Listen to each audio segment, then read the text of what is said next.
Gari talks. I have a lot on my heart. I've been doing so much work with history, focused on like the slavery timeline, and then like Reconstruction. Today is Juneteenth, everybody. So like doing a lot of reading, a lot of deep diving and stuff. And I haven't been dedicating as much of my time towards my usual stuff, which is of personal development, spiritual development. And obviously all of it is intertwined, but it looks different. I've been talking about a different thing. But yesterday I had this really powerful conversation about gender with my partner.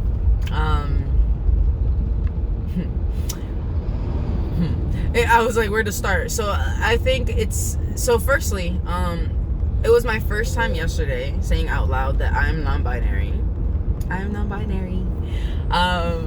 Which means, for me, it just means that, to me, gender it's a real thing in that it is, just like racial difference, there is different skin tones. There are different bodies. So yes, but I also don't think that a man is a person who has a penis necessarily, or masculine energy or whatever. Like, I think anybody could be anybody they want to be. And I think sometimes I don't feel like a woman, right? A woman to me is off the way it's described to me, is like a caretaker, right? Is a mother, is someone who, because I'm very emotional, and I think that's part of being a woman, they say, and like all these things. But like, I don't know, I just like, sometimes I like wearing dresses, sometimes I really don't. There's times where I really feel feminine and like womanly, and there's other times where I really be feeling like not at all like that. My clothes don't fit that way, and even when I try to put on particular dress, or in terms of, outfits, I'll literally be like, this doesn't feel right on me today. And then when I try something else, like wearing something I suppose more masculine, I'm like, oh, okay, that made me feel happier. And I love wearing masculine clothes. And like, all of those things, does that mean that, that could mean a lot of things. It doesn't have to mean that somebody's non-binary. And I love my friend Charlie for pointing out, like, you can be she and still be non-binary.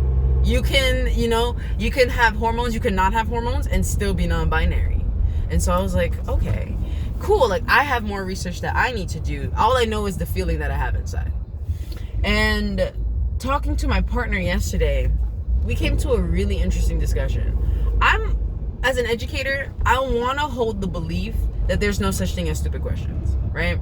Because I want to honor everybody's curiosity, and I think queries can, spur new thought. And also, there are questions that are, because I feel like when you say stupid, it's a judgment, right? It feels bad to be stupid, right? It's just like, oh, like, or like. But it's not so much a stupid question, but sometimes it's an offensive question, right? So what happened at hand here, what actually happened was that my partner we were talking about questions and stuff, and then I was saying, sometimes you ask unresonant questions, or like questions that don't resonate, and then I don't know how to respond because I really don't fuck with the question. And he's like, what do you mean, like unresonant questions? Like, what? It's just like, he just decides, he feels that there are questions that we have resistance towards, and that, maybe that's like a personal challenge. So here's what we were talking about. So I told him that I'm non-binary. And this man, is this a spot? It is not a spot. This man proceeded to be like, okay, so if we went into a club and there was a bouncer and he told you to pick a gender, essentially, what would it be? He didn't say it this way. The way he said it was, if we're going to like they're trying to do a head count of like men and women going into the space so they know who else to invite. All this shit. I got so mad because I was like, what question are you asking me? I just told you I don't identify as those things. I don't subscribe to that, right? And you proceeded immediately to then be like, okay, but like, if you have to pick between them, which one is it? And it just reminded me of throughout my life, I would be like, I'm mixed. My mom is Taiwanese, my dad is Haitian. And people would be like, yeah, but like, which one are you more of? Who do you feel more like? Are you more Asian or are you more black? And what's funny is, I would say Asian, right? And they're like, but you're black. So why the fuck did you ask me? If you already knew. You feel me? Like, that don't make no sense.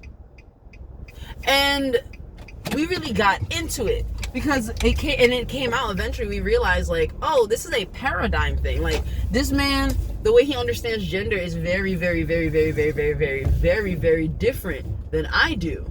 Because I understand that gender can be violent. I know that gender is violent. And the way that, if anybody's watching this and is like, what do you mean? I don't really understand. Gender is violent because the way that it is enforced is violent, right? Because why don't you wear nail polish? Why? Because you will probably be called gay. Oh, because I don't like that, right? I just don't want to. Is that true? Why don't you wear a dress? Oh, I just don't want to. It has been beaten out of you to even want to do that. And if you even think about that, a lot of the time, that's oh, is that gay? Like, oh, my homie's gonna make fun of me.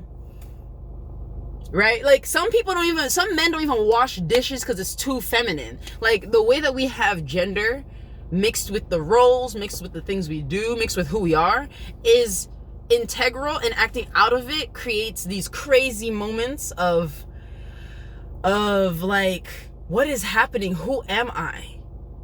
Existential crisis almost. And other people be like, who are you? Right? Because I'm non-binary, that doesn't mean anything for Nate. I'm non-binary. However, it does mean for me, he can't call himself straight because I'm not a woman. So if he's attracted to me, which he is, that's something that he now has to grapple with because I identify as something different. And I think this is the issue that a lot of men face, right? There's so many trans people who face violence, trans women specifically, who face violence at the hands of many men who engage with them and then are like, what does this mean about me? I ain't gay. And then kill them, hurt them, remove them so that they don't have to deal with that no more. So many people, we've seen this before. We've seen down low people, which I hate, but like people who are not, I was gonna say closeted too. These are all terms, but people who are not, and I'm not judging that. For safety reasons, for survival reasons, whatever reason there is for someone not to be, saying this is a part of who they are, that is the thing to grapple with. Why are you doing that? Because then I truly believe you're being inauthentic, right? But also understanding, again, this is an example I was talking about with my good friend Charlie, like the reason gender is violent. Imagine a trans woman works at your job, but you don't know because she passes as a cis woman. And then you come to find out that she's a trans woman. I was talking to my cousin Erin. The first moment will be, so a lot of folks will be like, huh? Or like, what? Like that, first of all, the fact that there's a reaction is like, okay, that's one thing. But then there will be actions taken on top of that. There are people who will be mad about that. There will be people who will react to that, who will harass this person, who might follow them home. This person might lose their job. They might get fired, which would be kind of good because you can file maybe discrimination, although it may or may not get that far. Or you might be just so harassed to the point that you quit. Now you have no job. Or think about people who do not pass as cisgender people. How do they get jobs? Because when you see a man on the street, depending on who you are, you have a certain reaction to that. And that is violent. Imagine somebody picking out their outfit to fit what they want to do and how they want to look. And you look at them like, just that. Or you stare. Like those kinds of things, we take them so lightly. We take it for granted. But it's violent. And I feel like we need to have a big conversation about violence because we think violence is like enacting violence, right? If I go murder you, that's violent, right? If I hit you, that's violent. What about language? What about racism? Racism is violent. Words can be violent. That's them stupid questions, the offensive questions. Those are violent questions. Because it doesn't seem that serious to ask somebody who's biracial, which one do you choose more as? You're telling me to fragment myself, and I refuse to fracture myself for you to fit into your boxes because I don't fit in the box. So either you need to get out of the box and ask me a question, or just hear what I'm saying to you because and then also honor when I tell you your question doesn't resonate.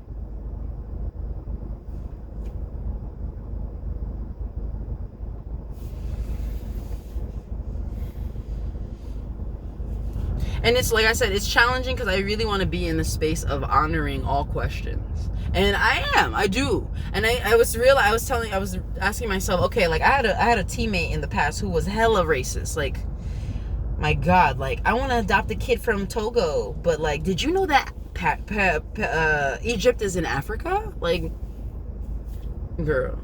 And once I had like a little, my period was late. Oh no, please, if anything, please keep the baby so I can steal it. Did you just say you as a white woman want to steal my baby as a black woman, even as a joke?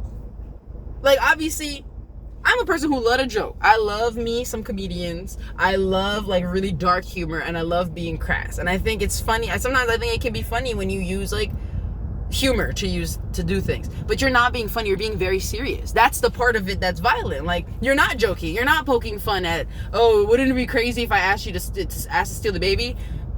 It's you being dead ass, and that's the part of it that's violent, because I'm really looking at you like, what did you just say? And like, it's funny to think, like, as an educator, I did educate her in that moment, like, April, do you understand why it's not right for you to say that? Like, good and bad, right and wrong, whatever. But the reason I'm not accepting that from you is because there's a legacy of white people stealing black people, stealing children, and separating black families. So for you to just offhandedly make a joke like that and be unaware of the context of the joke. Because the thing with Dave Chappelle, the thing with George Carlin, the thing with a lot of comedians is they know and they make fun of it. It's not like they don't know and they make fun of it. Sometimes. It's not to say they're perfect, right? But like in George Carlin's case especially, he knows a lot of things. He knew a lot of things about the world, which is why it was funny when he commented on it. You're not being funny when you say, can I steal your baby? Because it's not that you know what you're saying is offensive. You thought genuinely, can I steal your baby?